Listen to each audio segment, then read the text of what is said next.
Tonight on Amazing Coincidences with Kyone Wolf, we travel to Malaysia, where a housewife wrote a series of numbers on a slip of paper, placed the paper inside an empty bottle, put a cork in the bottle, and placed the bottle in a cupboard.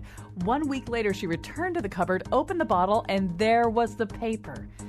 Chance or something more? We'll also visit Wales, where Megan Twillem dropped her corgi Henry off at a local farm. She returned to the farm 1 year later, and a dog ran out, barking a greeting. It was Henry. Randomness or fate? Lastly, we'll take you to Nova Scotia, where Laverne McKellen left her wallet and keys on a ferry boat. 2 days later, the ferry boat captain called her. He had both the wallet and the keys. Another mind-boggling ripple across the fabric of reality. And now, let's meet our first... Wait, stop the music. What is it? Kyone, is it just my imagination, or are these really lame examples of coincidence? They barely amount to anything at all. I know. I was kind of pressed for time this week, so I didn't really track down any good cases. Why were you pressed for time? Well, it's kind of a long story, but I had this high school boyfriend, Henry McCoy, and when I was in Singapore in October, I found a necktie in a hotel room drawer, and it had his name written on the back of it, so I had to send it to him. But meanwhile, on the same day, Henry was staying in a hotel in Copenhagen, and he opened a drawer and found a journal I'd left there like a year ago, so he had to ship it back to me, and so, you know, there was just like a lot of hassle with FedEx and UPS and tracking down addresses and stuff. Kyone, that's an amazing coincidence story. It is? Yes. Because the dog in the other story is also named Henry? No, because the two hotel room stories are... Kyone, do you even know what a coincidence is? No, not really. I mean, the whole time I've been hosting this coincidence show, I've been meaning to ask somebody. Maybe I should listen to this show. And now he just found out there's another Colin McEnroe who also woke up naked in a shopping mall. Colin McEnroe. Yeah, that's actually kind of an amazing coincidence. So let me tell you another quick story. So there's these two men in a Dublin bar, and they're looking at each other. They're sitting next to each other at the bar, and one of them says, "You know, you look a bit familiar. Oh, where are you from?" He says, I'm from North Dublin. He goes, "Well, that's a coincidence. I'm from North Dublin as well. Where'd you grow up?" And he said, "Higginbotham Street." He goes, "That's an amazing thing, because I grew up on Higginbotham Street myself. Where'd you go to school?" And he says, "St. Augustine's." He goes, "You went to St. Augustine's too? Really? When did you get out?" And he goes, "In 1971. He goes, "I got out in 1971. He goes, "What's your mother's name?" He goes, "Oh, my mother's name is Mary Margaret."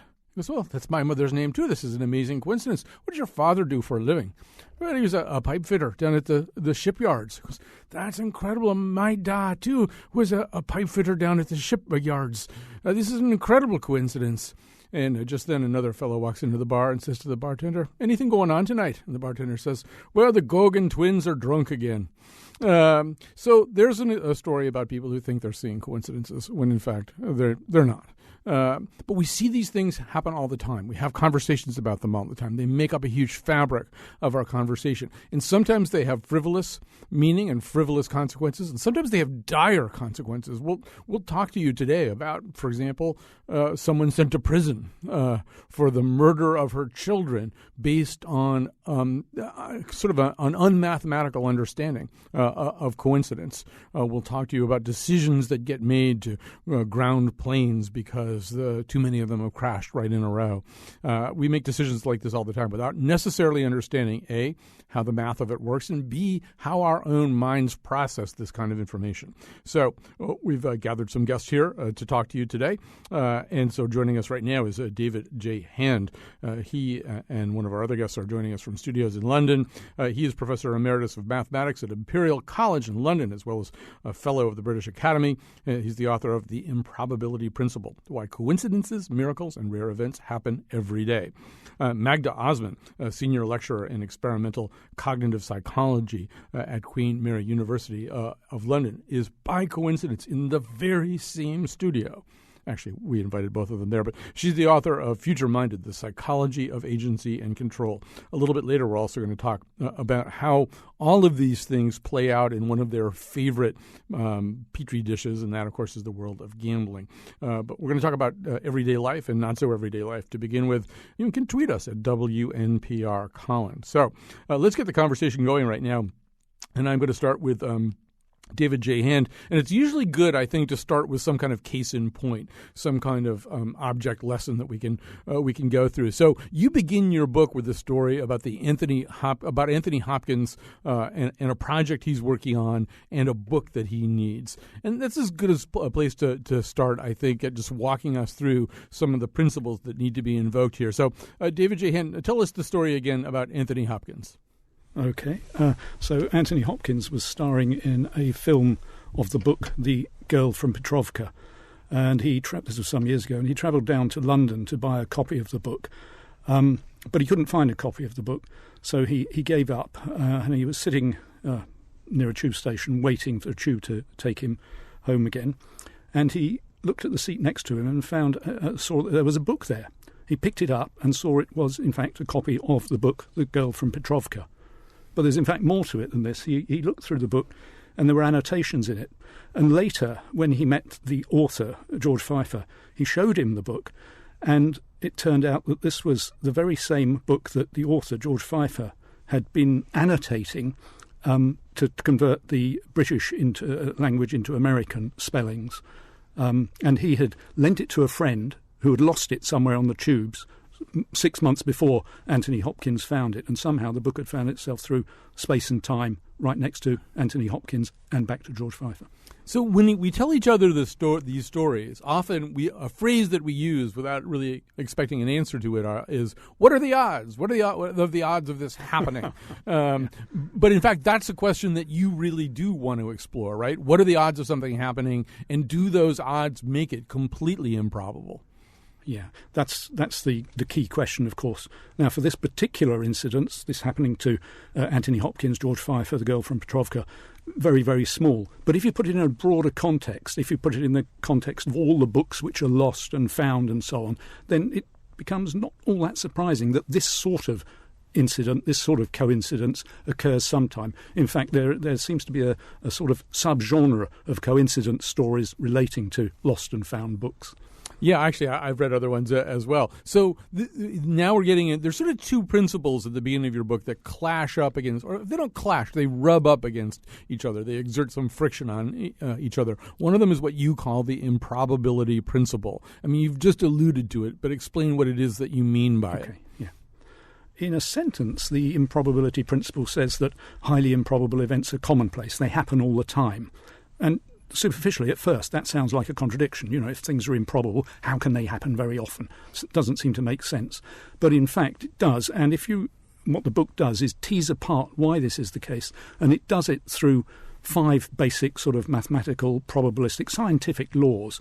The law of inevitability, of truly large numbers, of selection, the law of the probability lever, and the law of near enough. And these 5 laws form a sort of braid, a rope, if you like, which together is the improbability principle, telling you why highly improbable events happen all the time. Now, the other principle that this is kind of bashing and clacking into is what's called Borel's law. Explain what that is. Borel's law, basically, it's named after a very eminent mathematician, Émile Borel, who has lots of mathematical concepts named after him, which says that if something is sufficiently improbable, you should regard it as essentially impossible. You know, for instance, if it's so improbable that you wouldn't expect it to happen in the whole history of the universe, it would be irrational to go out walking along the streets expecting it to happen to you all the time. You should treat it as essentially impossible. That's Borel's law. And it does sound like that conflicts with the improbability principle, which says you should expect improbable events to happen all the time. But the book points out and shows why these are not, in fact, contradictions. Right. So one of the things that we do, and Magda, I think I can drag you into this conversation here. One of the things that we do is artificially inflate the level of probability, right? So, I mean, okay, in that story that we just told, I'll lay it out a couple of different ways. If it happened to me, I would think that it was just this amazingly improbable thing, right? That I'm a guy, I'm on the subway, I need this book, and suddenly I haven't been able to find it, and suddenly there it is sitting on a seat next to me. Not only is it the book that I need, it's a specific copy of the book annotated by somebody I know. That's an amazing story. It's also an amazing story the way that David told it, because it happened to Anthony Hopkins, and he's not just anybody. He's somebody we all know. He's special. So once again, we crank up the odds against something like that happening, because it happened to Anthony Hopkins, right? We're making all kinds of assumptions that may have nothing to do with math, but everything to do with about how we see ourselves. I'd say all of that has to do with maths. It's just the way we try to interpret the maths and maybe are slightly biased. So what you're actually referring to is, at least what's known in psychology, is egocentrism. So it's an egocentric kind of bias. So that is, if it happens often when we experience coincidences and they happen to us, we tend to inflate the rarity of those events. Whereas if we hear the same kinds of coincidences happening to someone else, then we sort of downgrade it. So that's why sort of, it's known as egocentrism, because we tend to think of ourselves as unique, and our experiences, the collection of experiences, make us particularly special. And so that sort of filters the way in which we actually interpret the events that happen to us. Right. So if somebody told me that story and it's about some random person, he needed a book, he found it on the train, I don't think I would really care that much about it. And it wouldn't necessarily strike me as all that remarkable. But somehow or other, the idea of it happening to me, obviously, it's much more important, much more rare, much more remarkable. Therefore, all the odds go out the window. Well, I mean, David Hand, I just want to go back to the Borel's Law, because Borel's Law does invite us to do one thing, which is if, in fact, we really are looking at one of those things that we have a rule about this in journalism, actually, that's very similar, which says, the way that it was told to me is if somebody walks into your newspaper city room and says that he's just run a mile in 3 minutes, he didn't. So you shouldn't waste a lot of your time. Your resources are finite. You shouldn't go out to the track with him and try to get him to reproduce it. You just shouldn't spend a lot of time on this because it didn't happen, and you've got other things to do that you would be better served doing. And so this is one of the ways we use Borel's Law, right? Exactly. Francis Bacon, the philosopher, had something to say about this. He was talking about miracles and people coming back to life after dying and so on. And he said what you do is you basically balance the probabilities. What do you think is more likely, that this guy ran the mile in 3 minutes or that he's lying? But the other thing that we have to do with Borel's Law is say, well, let's say that, in fact, something is reported, a coincidence is reported that really does seem to be one of those things that never happens. Then we have to run through a bunch of possibilities. First of all, let's throw out the possibility that we're being lied to. Let's throw out the guy who walks into the city room. Now we have to sort of say, well, is there some other reason why this happened, right? Absolutely. Yeah. This is this illustrates the law of what I call the law of the probability lever. There's some other reason. Perhaps we've misunderstood things, or perhaps our assumptions are wrong, or things actually didn't take place in exactly the sort of way we thought they did, which changed the probability and made it much more likely that things could have happened as we saw them. Incidentally, can I just comment that there's a corollary to the Anthony Hopkins, George Pfeiffer story. He heard me on a radio show talking about that particular story and contacted me, emailed me, and said, yes, that's exactly how it happened. And the last time I was in New York, we met up for lunch and exchanged copies of our books. What are the odds of that happening? Oh, wait a minute. You actually... Well. Yeah. So, and Magda, another thing that we do, I'm going to come back to some of the maths of this in just a second, but another thing we do is kind of reverse engineer things that happen to us. And I would be remiss if I didn't talk about that in connection with romantic love. You don't have to go to too many dinner parties before you meet a couple who regard one another as each other's soulmates, and they have a story to tell you. And the story is the story of how they met. And once again, it is it may go back to that whole principle of egocentrism, but what they'll say is, well, if I hadn't taken that bus and I was late because I had to go back and get an umbrella, and then I would have gotten on the other bus and I wouldn't have met her, and she's allergic to shellfish, so she was going to see her allergist that day. If she hadn't had clams the night before, she wouldn't have been on that bus. In other words, one of the things that we do, particularly with, I think, in that area of life, is explain our life story in terms of this impossible coincidence, which absolutely brought us together, once again, against all odds.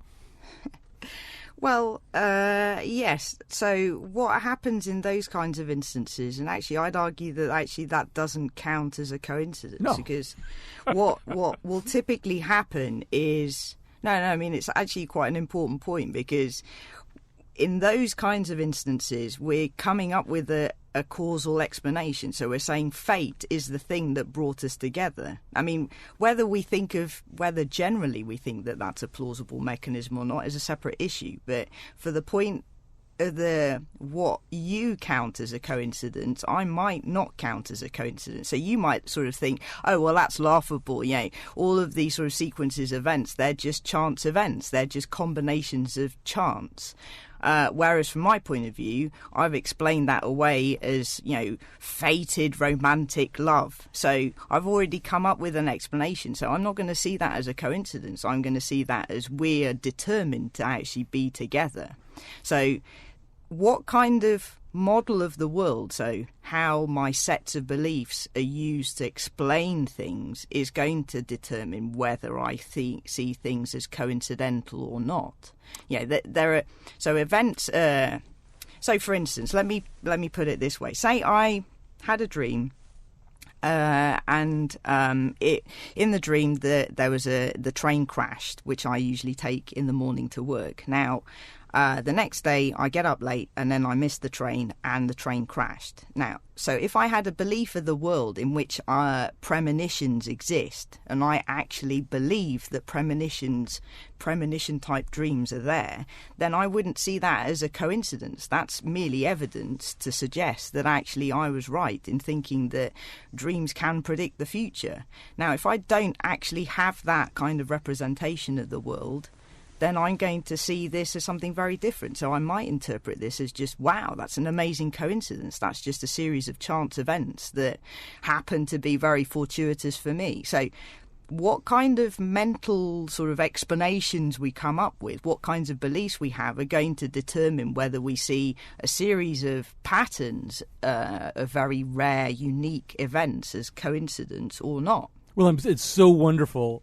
We couldn't have planned it better that you gave that train example, because I know the mathematician who's sitting there next to you is rustling away because he's got another thing. He's got another way he wants to talk to you about that, and it's in terms of selectivity, right? Absolutely. The whole notion of premonition. One of the examples that you give, David J. Hen, include Caligula having supposedly dreamed assassination attempts on 3 occasions before assassinations. Lincoln also supposedly having had a prophetic dream. So what's wrong with that whole sequence?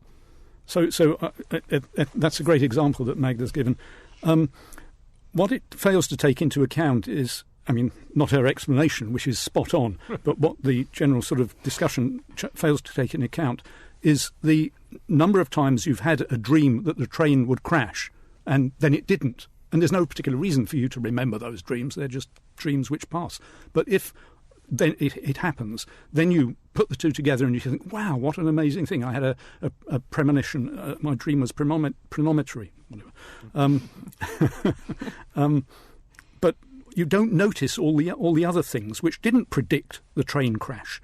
So you're sort of selecting the data after the fact, if you like. It's called the law of selection. Yeah, you need a full sample of all the dreams you've ever had. Exactly. And whether they came out true or not. All right, let's grab a quick break here. We're talking to David J. Han. We're talking to Magda Osman. We're talking about coincidences. I'd have gotten there too early. You'd have gotten there too late. We are children of coincidence and crossed connections, lost connections, empty corners, crowded intersections, accidents and incidents where children of coincidence. What's a moment where you've had sort of a coincidence happen? I was in 8th grade. I played rec soccer in our town, and I ended up being so focused on the game that I collided with this other person, and the whole audience laughed. Now, years go by, and I became friends with a girl, and I was telling her this story about how I had hit the soccer ball and embarrassed myself, and she looked at me with surprise and said, "That same thing happened to me." So it turns out that 3 or 4 years before we even met each other, we had actually collided over a soccer ball. A lot of the time I'll be talking about something with someone, and then 5 minutes after, that thing instantly comes up on like the television. I get this fear that I accidentally predict the future. So I could be like talking about my friends or whatever, and then that friend just pops up out of nowhere. Like they know that I just talked about them. I don't give all the power to like a person upstairs, but maybe that's just how time works. All right, so you're listening to people try to explain coincidences and talk about coincidences that they have experienced. We're talking right now to David J. Hand, whose book is The Improbability Principle, Why Coincidences, Miracles, and Rare Events Happen Every Day, and to Magda Osman. She is the author of studies about how we, in fact, interpret these things. She's the author of Future Minded, The Psychology of Agency and Control. They're both joining us from studios in London. I'm going to walk the two of you through. This is another of David's examples, but I think each of you can do some interesting work with it. So, David J. Hand, one of the things that you talk about is numerology, and very specifically, you write about Uri Geller. He's the guy who bends spoons with his mind, but that, of course, is a different show. I think we might have even already done that show. But what he talks about is the coincidence of the number 11 and 1111, and he's got all these explanations for ways in which this has occurred in his life, and then he takes September 11th and kind of numerologizes it for us so that we can see all of the ways in which 1111 or various forms of this number have had bearing upon this horrible event. So what's going on there, or what's the fallacy? What's the law that Geller's not noticing? He's looking for examples where this number is connected with some other events. You could do it for any number, and people have done that sort of thing for other numbers. In his particular case also, he has a large sort of media audience, and so he goes out, he puts it on his website and things and says, look for this. And lots of people then write in to say, look, they've also had a coincidence involving the number 11. So he's getting a lot of these, but it's selection again. He's focusing on instances where this is connected to something, ignoring the much vaster number of cases which aren't connected.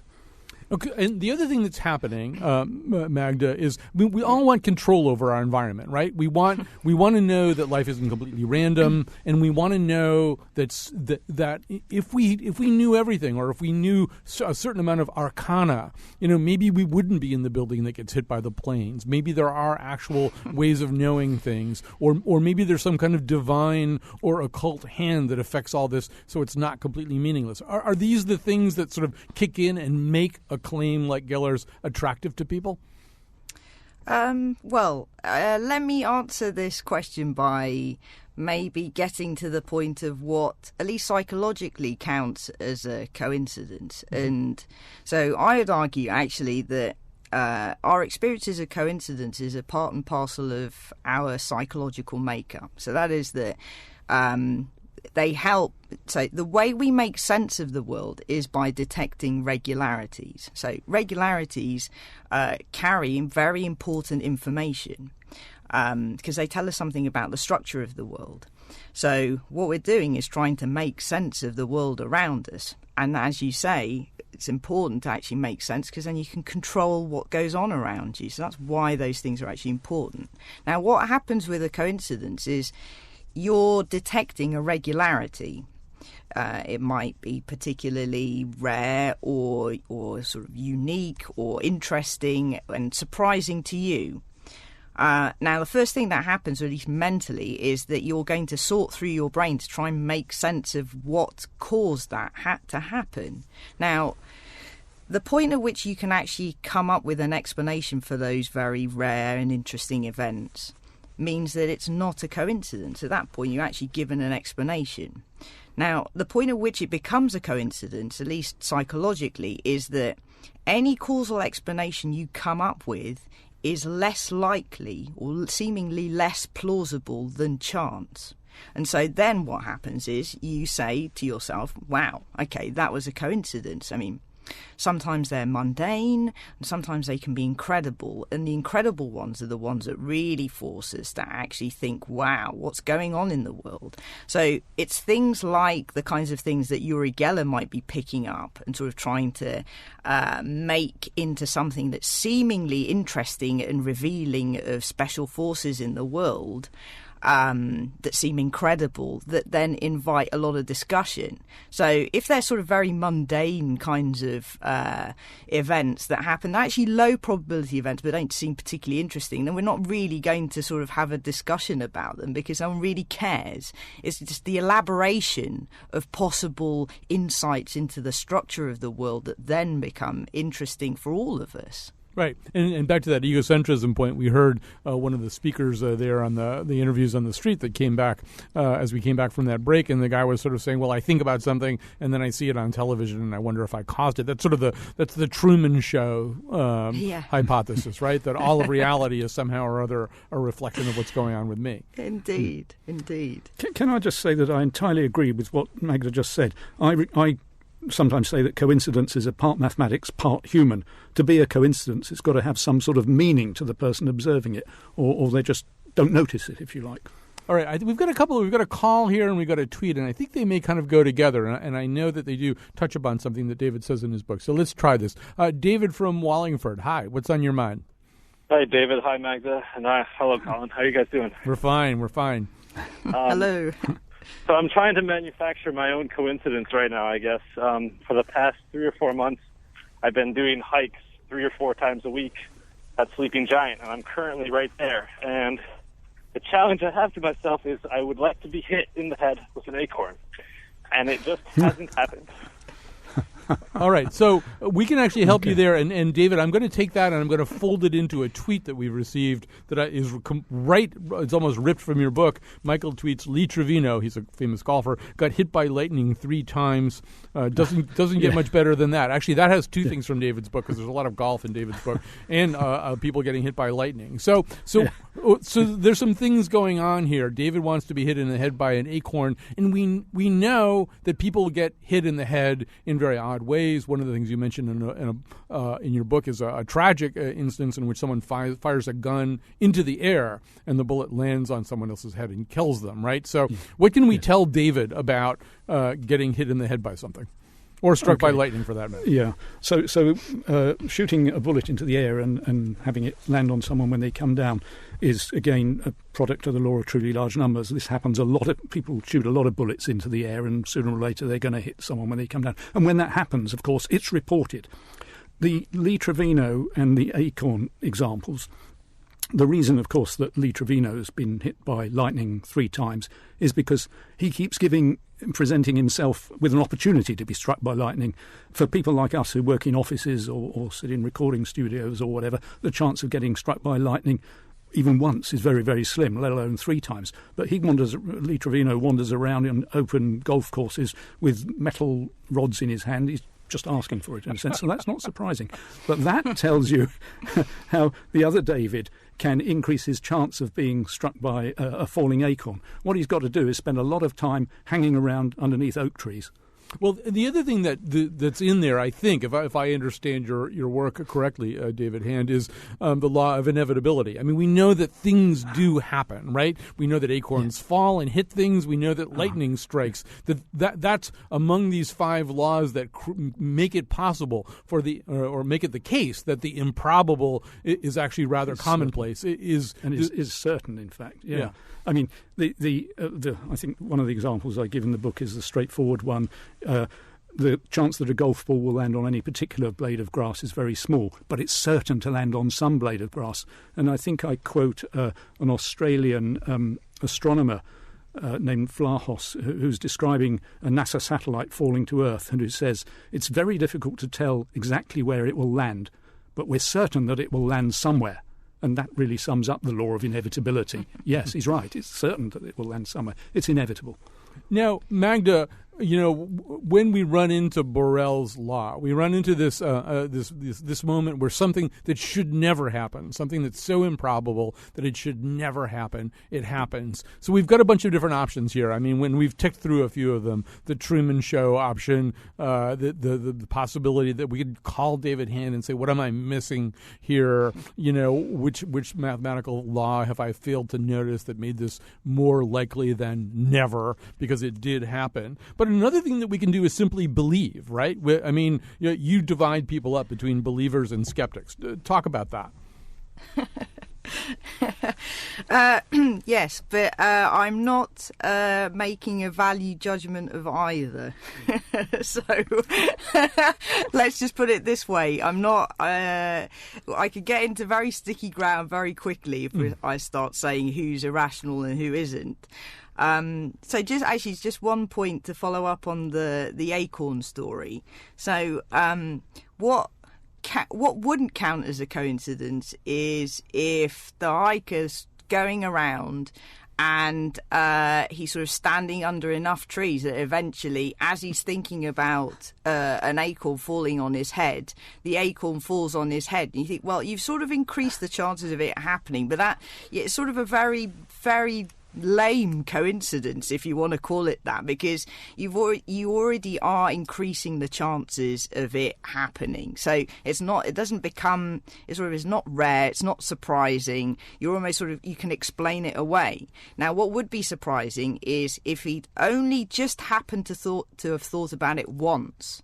Mm-hmm. And happened to walk past an acorn tree, and at the same time he'd thought, wow, what are the chances of an acorn falling on my head, and then the acorn falling on his head, then he would think, wow, okay, that seems pretty coincidental, but I'm not psychically linked to the acorn that I made it fall on my head, so that probably just means it's a coincidence, right? So it's just the reason why I say this is sort of to clarify what really counts, at least psychologically, as a coincidence and what isn't. So simply sort of amazing events, rare events, don't count in and of themselves as coincidences. So actually, I've forgotten what you actually asked me. I was asking about believers versus skeptics, and I'll give you. Yes, okay. If you want, go. You take it. Sorry. So here's what I will say about what connects believers and non-believers. So believers are, say, people who, and this is sort of labels that I've inherited from my disciplines. This isn't just necessarily me making these sort of labels. So people who believe are ones who have sort of interest in understanding the world from the point of view of paranormal or supernatural or fate and luck and all of those kinds of things. Skeptics are the ones who are scientists who tend to assume that there's a sort of, some things can be explained away and that there is a sort of a causal mechanism, and if there isn't, then it's just chance. So they're not going to appeal to paranormal beliefs and things like that. So the thing that connects both of them is the psychology in which we actually spot patterns, right? So that's a rational mechanism, right? We can't live in a world effectively if we don't detect patterns, right? So that in itself is extremely important because patterns imply regularity, and regularity implies a causal mechanism. Causal mechanisms allows us to predict, and then from that we can control. Right. So if I never looked both ways when I stepped into the street, I would get hit by a car. And if nobody learned from that, that there was a connection between those two things, and that my likelihood of getting hit by a car went way up because of that, then that would be an example of never detecting a pattern, Absolutely. which is extremely useful. Yeah. We have so much ground to cover in so little time, it's killing me. But I want to talk very quickly about sample size and that law of very large numbers, because that's really important important too in terms of assessing how improbable something is. So, and the standard model really for this is, and you use it a lot in your book, David, is the monkeys and the typewriter. So we know that the monkeys and the typewriters and typing out the works of Shakespeare, if we got all of the monkeys in the world and got them all typewriters and somehow or other got them to type, which would be a feat all by itself, typing out the works of Shakespeare, that's impossible. That's in Burrell's category. It's simply not going to happen. That's not going to happen in many 100 million times the history of the universe. So that number is so small, you would be totally insane to regard that as possible. Right. Yeah. And if we got 10 monkeys and somehow or other one of them typed out the title of your book, that would be one of those things where we would need to look at that and sort of say, what else is going on here? How did it happen that somebody typed out the improbability principle and possibly... Yeah, the probability of that happening is also very, very small, so I'd regard it as impossible, but it's not as small as the other one. Right. And so, but a lot of what we talk about is kind of in the middle ground, right? If we got 1 million monkeys and 1 million typewriters and one of them typed out David J. Hand, well, it would be kind of exciting that a monkey typed out David J. Hand, but maybe not. Sample size or that law of numbers is where a lot of this stuff lives. Maybe you'd like to say more about that. Yeah, that's absolutely right. The law of truly large numbers basically says if you've got something which has got a very tiny probability of occurring, but you give it enough opportunities, a truly large number of opportunities, then it becomes almost inevitable. That's really what it says. And this is exactly what you're saying with the monkeys. We get a large enough collection of monkeys, then sooner or later they'll type out the sentence or whatever that we're aiming for.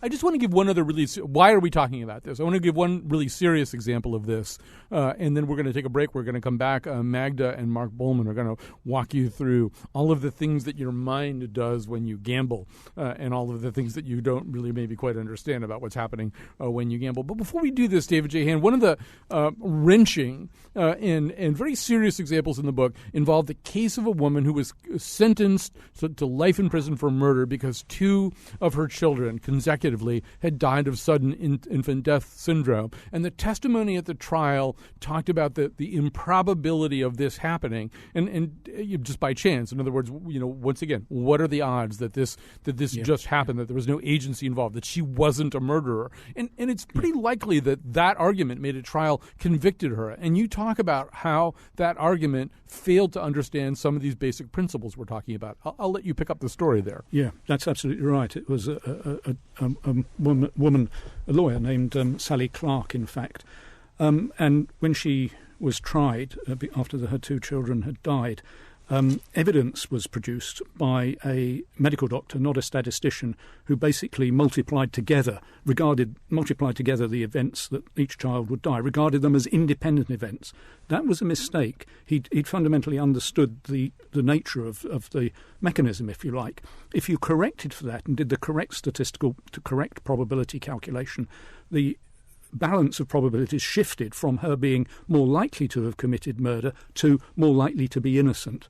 And it's a particularly tragic case because if eventually, after statisticians had got involved and pointed out this error, she was released. The evidence that the verdict was overturned, she was released, but she died soon after spending her time in prison. So a particularly tragic case.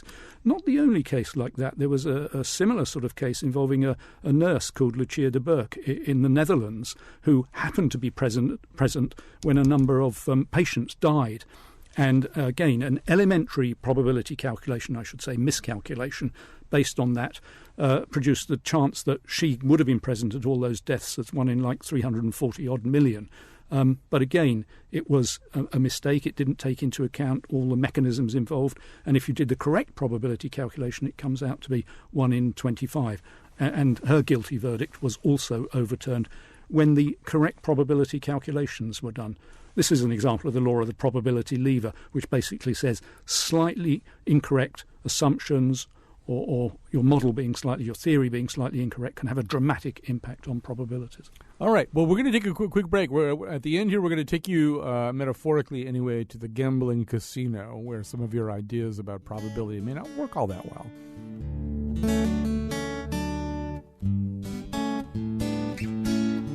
Do you believe in coincidence? Do you believe in fate?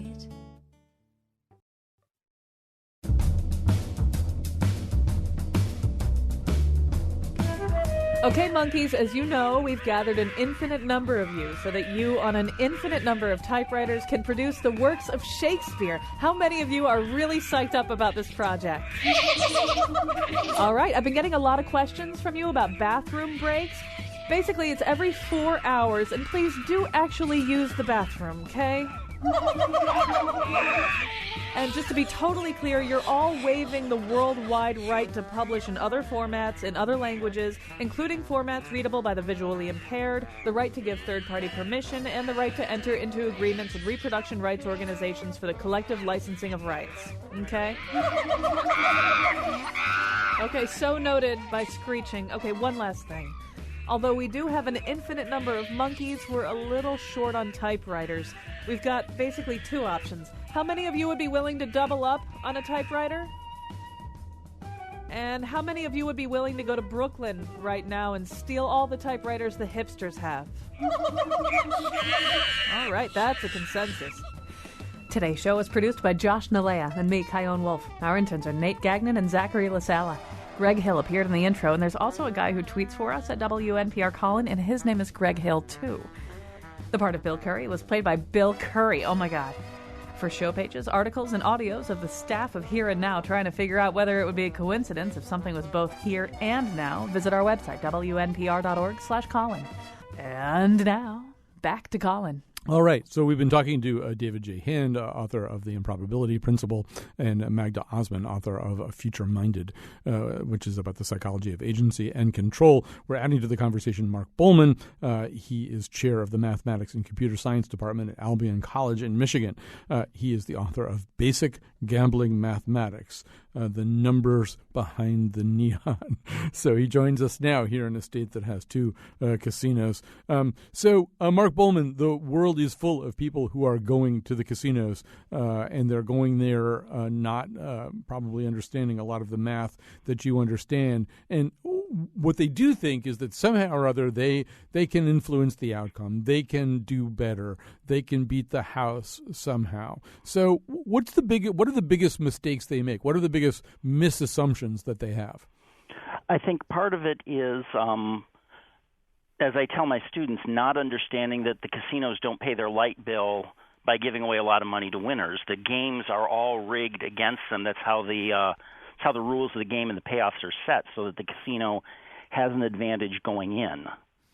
So so there's that, and then they probably also assume that they're. I mean, look, rationally we know we've been talking about coincidences for the entire show, but we know that blowing on the dice, that wearing a certain pair of socks, that eating chicken before you leave, that none of that's going to affect anything. But and maybe actually I should quickly throw it over to Magda. But so Magda, why do people do all that stuff when in fact it's so maladaptive? I mean, Mark is just going to tell us in a second how much money it's going to cost them having that stupid belief. So where's the adaptive part of that?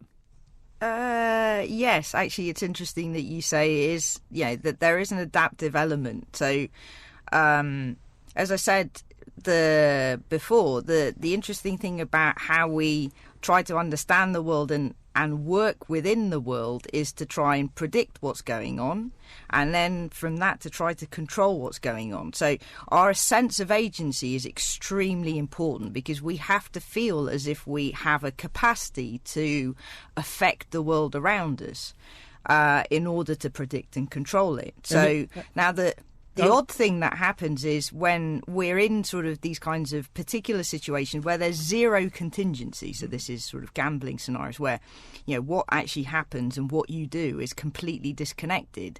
But the problem is gambling scenarios are set up in ways that actually invite and seduce us into feeling as if we do have some kind of agency because we pull levers, press buttons. And when we pull levers and press buttons in the real world, we tend to produce something that actually does happen that's predictable. So that also means that we sort of feel as if we could do something and produce an effect that's desirable, like win money. That's brilliant. I just never thought about that before, but you're absolutely right. They set it up to mirror those kinds of real-life situations. So, Mark Bowman, during the term, you teach your students the math of all this stuff, and then towards the end of the term, as I understand it, you do take them to a gambling environment. Have they, by that time, internalized all your lessons, or are they seduced in all the ways that Magda's talking about? I think it's a 50-50 mix of that. Certainly they're seduced because for a lot of them they're 18, 19 years old. It's their first time in a casino. What I like to see is they're at least gravitating toward the better games as we've looked at them in the course of the semester. A big example, the casino we go to, the Soaring Eagle in Mount Pleasant, Michigan, offers both American roulette with the 0 and double zero on the wheel and European roulette with only a single zero. We've talked about how the house advantage in European roulette is about half, and that's the table they flock to. And when I make them write up a paper on their experience, they frequently will mention, I don't know why people were gambling on the American wheel. What, didn't they realize that it was a better game just 10 steps away? There are also ways in which gambling enterprises force you to adopt less probable strategies, for example, in the last Kentucky Derby. Not that that's totally a thing of chance, but I realized I couldn't make any money if I bet on American Pharaoh. Right, I was better off picking a lot of other combinations and boxing them somehow. But I was really depriving myself of the best chance to make money. And part of that is because you don't hear about someone who went to the casino and came out $2 ahead. The casinos don't publicize the small winners, but somebody hits a jackpot on a slot machine for $8,000, you'll see their picture, you'll hear about it. The attention-getting stuff, the things that we're drawn to as humans, are the big wins, and the casinos make very sure that you're gonna hear about the big winners. And of course, the other thing they do is dribble out small rewards too, in order to keep us going. Explain what Powerball does. Well, Powerball, of course, the attention-getting jackpot is the grand prize, the one that builds week by week as nobody wins it. Now, they've recently changed the rules to make it harder to win that, with the idea that bigger jackpots attract more gamblers. They've given a trade-off in that with the new distribution of ping pong balls, it is slightly easier to win some of the smaller prizes. The kind of thing that, I won $80, I'm going to try again because now I'm gambling with the house's money. Or I came so close, if the Powerball had just dropped, I would have been a multimillionaire. So the frequent small winnings are intended to kind of keep you coming back, certainly to make it fun, because if it's not fun, what's the point? But also to give you the feeling that maybe the next time it will be me. Right. And this is a place where Magda's psychology and then the math of you, Mark, and you, David, they coincide, or they cross swords, sort of, because nobody fantasizes about what they would do if they won $100 at Powerball. People fantasize about getting, screw you money, or they can sort of walk away from everything. But so they fantasize about the thing that's so remote, and then they're seduced by the reality that's smaller and much closer. Maybe quickly also to that end, you should explain why in Powerball you should pick numbers higher than 31. Right, because every Powerball combination has the same chance of being chosen. It's not the case that some numbers are more likely than others, but what you want to do if you're going to play Powerball is arrange it so that you're very less likely to share the prize.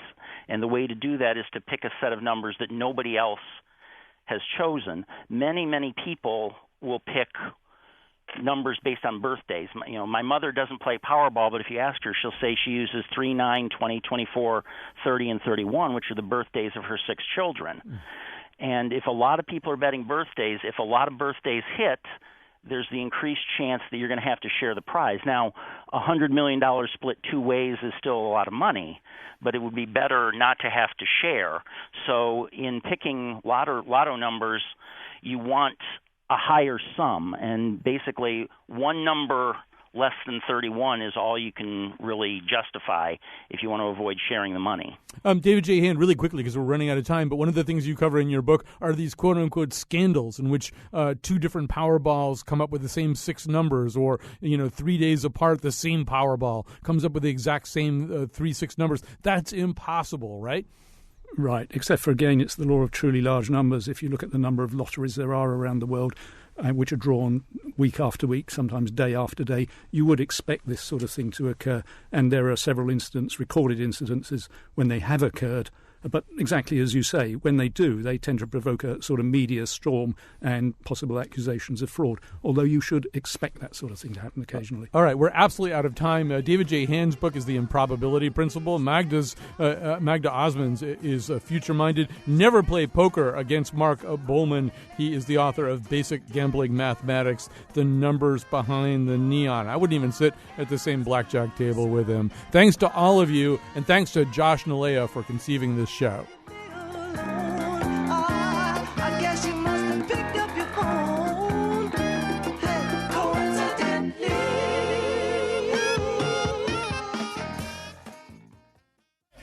You are so totally hot. Thanks, you are too. We should go out sometime. Yeah, okay.